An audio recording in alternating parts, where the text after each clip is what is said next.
भारत की research and analysis wing के हाथ अभी एक बड़ा महत्वपूर्ण डॉक्यूमेंट लगा है पाकिस्तान में, जिसके तहत ये मालूम चला है कि पाकिस्तान के जितने भी जिहादी हैं उनको किस प्रकार से एक 6 स्टेप की ट्रेनिंग दी जाती है।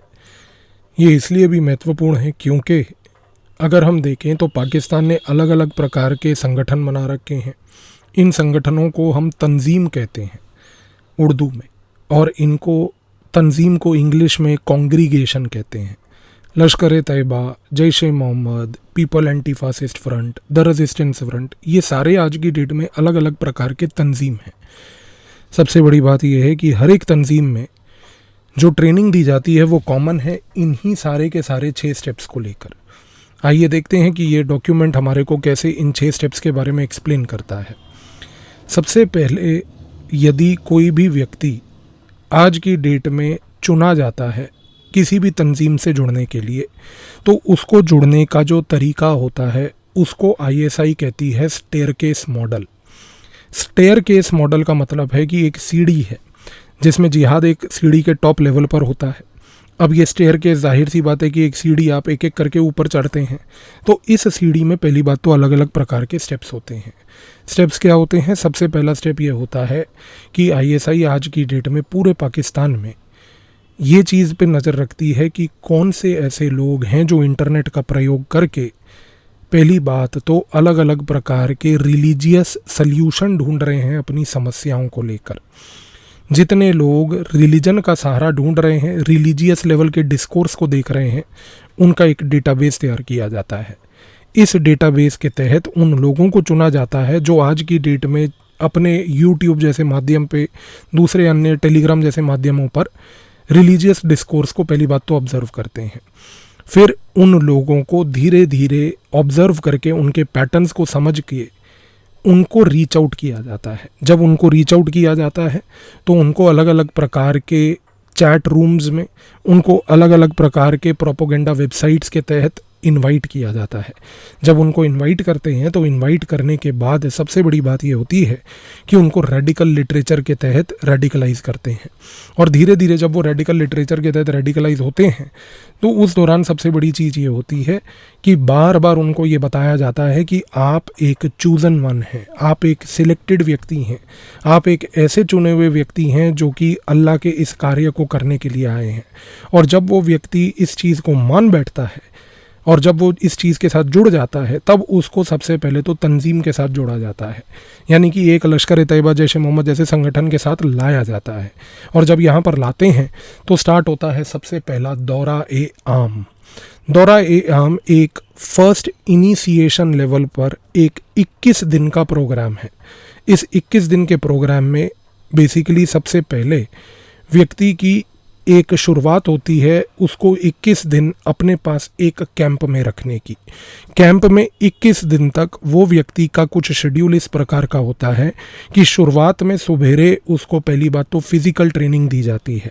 इस फिज़िकल ट्रेनिंग को देने के लिए पाकिस्तान के आर्मी के जूनियर कमीशन्ड ऑफिसर्स, जेसीओज वगैरह जो हैं वो आज की डेट में इन तंजीमों से जुड़े होते हैं।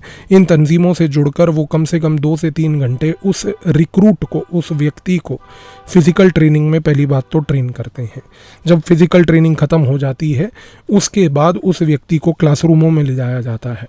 क्लासरूम में ले जाकर वहाँ पर दौरा-ए-आम के दौरान आईएसआई के, पाकिस्तान मिलिट्री के अधिकारी उस व्यक्ति को मैप को कैसे पकड़ के समझना है, मैप को कैसे रीड करना है, मैप रीडिंग के स्किल सिखाए जाते हैं।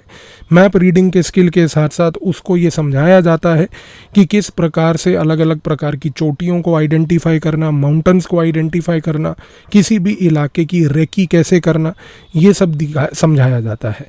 शाम के 4 बजे तक उस व्यक्ति को जब फ्री किया जाता है, फ्री करने से पहले 1 घंटे का प्रोग्राम होता है दौरा-ए-आम में, फिज़िकल ट्रेनिंग और इन सब के बाद फ़र्स्ट एड का। फ़र्स्ट एड के तहत यहाँ पर ये सिखाया जाता है कि कल को किसी प्रकार की आपको चोट आ जाए तो उसको कैसे बेसिकली टैकल करना है। जब ये चीज़ होती है, ये लगभग 21 दिनों में से लगभग 10 दिन चलती है। आखिरी के 11 दिन बेसिकली क्या होता है कि मैप रीडिंग के साथ साथ आखिरी के 11 दिन में एक नया मॉड्यूल कि लोकल मटेरियल का प्रयोग करके किस प्रकार से बम को बनाना है वो यहाँ पर सिखाया जाता है। जब वो चीज़ हो जाती है उसके बाद अगर ये व्यक्ति 21 दिन ट्रेनिंग एक डेडिकेटेड तरीके से ले लेता है, समझ जाता है, उसके बाद उसको लाया जाता है दौरा-ए खास में। दौरा-ए खास में हर एक व्यक्ति नहीं आता। जो व्यक्ति स्किल को डेमोन्स्ट्रेट करता है दौरा-ए आम में, टैलेंटेड, कमिटेड होता है, उसको दौरा-ए खास में ले जाया जाता है। दौरा-ए खास में 3 महीने का ये जो प्रोग्राम है, एक एडवांस्ड एलीट प्रोग्राम है जहाँ पर कॉम्बैट की ट्रेनिंग और अग्रेसिव लेवल पर मिलिट्री ट्रेनिंग दी जाती है। यहाँ पर इन लोगों को मिलिट्री लेवल पर कॉम्बैट रेडी किया जाता है। जब ये चीज़ पूरी हो जाती है, मिलिट्री लेवल पर कॉम्बैट ट्रेनिंग हो जाती है, फिर इनको किस प्रकार से असले को हैंडल करना, बंदूक चलाना, बंदूक को हैंडल करना, फायरिंग की ट्रेनिंग, ये सारी चीज़ें दी जाती हैं। पहले इनको नकली गोलियों के बाद असली गोलियों के साथ ट्रेन किया जाता है। ये 3 महीने के दौरा-ए खास के बाद इस व्यक्ति को 3rd स्टेज पे ले जाया जाता है जिसका नाम है दौरा-ए रिब्बत। दौरा-ए रिब्बत एक ऐसा 14 दिन का एक्सक्लूसिव प्रोग्राम है जिस प्रोग्राम के तहत इस व्यक्ति को इंटेलिजेंस गैदरिंग का स्किल सिखाया जाता है।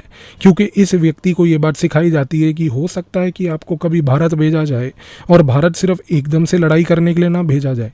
हो सकता है कि भारत में जाकर आपको कुछ समय के लिए स्लीपर सेल बनकर वहाँ रहना हो। तो उस समय जब आप स्लीपर सेल होते हैं तो दौरा-ए रिब्बत काम आता है, क्योंकि दौरा-ए रिब्बत के तहत आपको इंटेलिजेंस ट्रेनिंग दी जाती है। आपको इंटेलिजेंस का ये स्किल दिया जाता है, आपको सिखाया जाता है कि उस इलाके में जहाँ आपको ऑपरेट करना है आप किस प्रकार से इंटेलिजेंस गैदर करेंगे, किस प्रकार से इंटेलिजेंस को ट्रांसमिट करेंगे। इसके बाद आता है 4थे लेवल पर दौरा-ए सुफा। दौरा-ए सुफा एक 21 दिन का प्रोग्राम है। अब आपने अगर ऑब्जर्व किया हो तो पहले 3 स्टेजेस में आपको कॉम्बैट और मिलिट्री की ट्रेनिंग थी, लेकिन ये कॉम्बैट और मिलिट्री की ट्रेनिंग से इकलौता गेम नहीं बनेगा। तो दौरा-ए सुफा एक कंप्लीशन प्रोवाइड करती है। दौरा-ए सुफा के तहत 21 दिन में इस व्यक्ति को अग्रेसिव लेवल पर रिलीजियस रेडिकलाइजेशन की जाती है। यहाँ पर मौलाना और अलग अलग प्रकार के लोगों को बुलाकर लेक्चर दिलवाए जाते हैं। इन लेक्चर्स की 2 बड़ी थीम्स होती हैं। सबसे पहली थीम होती है अल वला वल बरा। अल वला वल बरा एक ऐसा डॉक्ट्रिन है इस्लाम में जो कहता है कि जिहाद के सिवाय कोई और तरीका नहीं है एक मुसलमान को सच्चे तरीके से जीवन जीने का। और जब ये अल वला वल बरा में ट्रेन हो जाते हैं, इसके बाद इनको ट्रेन किया जाता है तौहीद अल हकीमिया में। तौहीद अल हकीमिया एक और इस्लाम का डॉक्ट्रिन है जिसमें ये बात बहुत भूली जाती है कि अल्लाह ही एक ट्रू लेजिस्लेटर है। अल्लाह ही इस देश में, इस पूरे वर्ल्ड में आज की डेट में जस्टिस दिलवाने के लिए है। तो जो हम कार्य कर रहे हैं वो उस अल्लाह के लिए कर रहे हैं। तौहीद अल हकीमिया और अल वला वल बरा में ट्रेनिंग देने के बाद इन व्यक्तियों को 21 दिन की इस रेडिकलाइजेशन के बाद लाया जाता है अमालियात प्रोग्राम पे। अमालियात एक ऐसा 5वां स्टेज है जो बेसिकली लास्ट करता है 1 महीने के लिए। इस 1 महीने के पूरे दौरान इनको अमालियात के दौरान ट्रेन किया जाता है कि बॉर्डर को कैसे पार करना है, पार करके बॉर्डर से कैसे वापस आना है। इन टेररिस्ट कैंप्स में पाकिस्तान ने नकली बॉर्डर बना रखे हैं और वो बॉर्डर एग्जैक्टली वर्बेटिम भारत और पाकिस्तान के बीच की सीमा को रेप्लिकेट करते हैं। इनको उसी प्रकार से ट्रेन किया जाता है कि देखिए जैसे कि यही एक एक्चुअल बॉर्डर है। और यहाँ पर अमालियात में जब इनको ट्रेन करने के बाद फाइनल लेवल पर ग्रूमिंग की बात आती है तो वो फिर इनके साथ शुरुआत होती है गज़वा-ए हिंद की। गज़वा-ए हिंद में इनकी अटैचमेंट होती है लश्कर-ए-तैयबा, जैश-ए-मोहम्मद जिस संगठन के साथ इसको जोड़ते हैं। और उस संगठन का जो हेड है वो चाहे मौलाना मसूद अज़हर हो या मौलाना हाफिज़ सईद हो, जब तक अभी हाल ही में वो लोग बचे हुए हैं, जब तक अननोन गनमैन वहाँ तक नहीं पहुँचते तब तक वो लोग गज़वा-ए हिंद में इनको ट्रेन करते हैं। और ट्रेन करने के बाद इनको बताते हैं कि कैसे हमें हिंदुओं के खिलाफ, जो कि काफिर कौम है, एक जिहाद लड़ना है।